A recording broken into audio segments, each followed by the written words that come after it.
Guys, অসুস্থ হলে বোঝা যায় যে সুস্থতা আল্লাহর কত বড় একটা নেয়ামত। হ্যালো এভরিওয়ান, আসসালামু আলাইকুম। আরেকটা ব্লগে সবাইকে ওয়েলকাম করছি।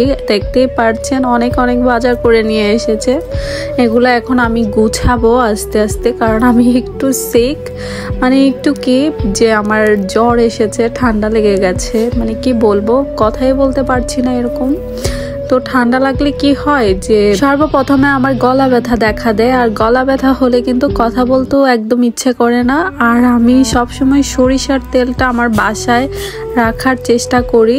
আমি অনেককে দিয়ে আনিয়েছি, আমি নিজে নিয়ে আসছি দেশ থেকে, যে অরিজিনাল সরিষার তেল। এগুলো আমার বাবা আর কি মেল থেকে ভাঙিয়ে নিয়ে আসে, একদমই মানে কি বলবো, একদম ফ্রেশ আর খুবই ভালো। ওই সরিষার তেলগুলো মানে ভাতের সাথে, গরম ভাতের সাথে খেলে সাথে সাথে গলা ব্যথা চলে যায়। এখানেও কিনতে পাওয়া যায় অরিজিনাল সরিষার তেল, মাঝে মাঝে নিয়ে আসে। তো দেখতে পাচ্ছেন এখানে কিন্তু 5 কেজি গরুর মাংস ছিল, বাকিগুলা প্যাকেট করে রেখে দিয়েছি। আর এগুলা রান্না করব, খুবই অল্প পরিমাণে রান্না করব, কারণ ভালো লাগছিল না, রান্না বাড়াও করতেও ভালো লাগছিল না। তো কিছু করার নেই, মানে অসুস্থ থাকি আর যাই থাকি না কেন, নিজের কাজ তো নিজেকেই করতে হবে, এটাই স্বাভাবিক। আর বাংলাদেশে থাকলে কিন্তু যেমন দেখা যায় কারো শাশুড়ি থাকলে বা আম্মু থাকলে হেল্প করে, তারপরে হচ্ছে হেল্পিং হ্যান্ড থাকে, যে কাজের মহিলা থাকে, তারা কিন্তু অনেক বেশি সাহায্য করে।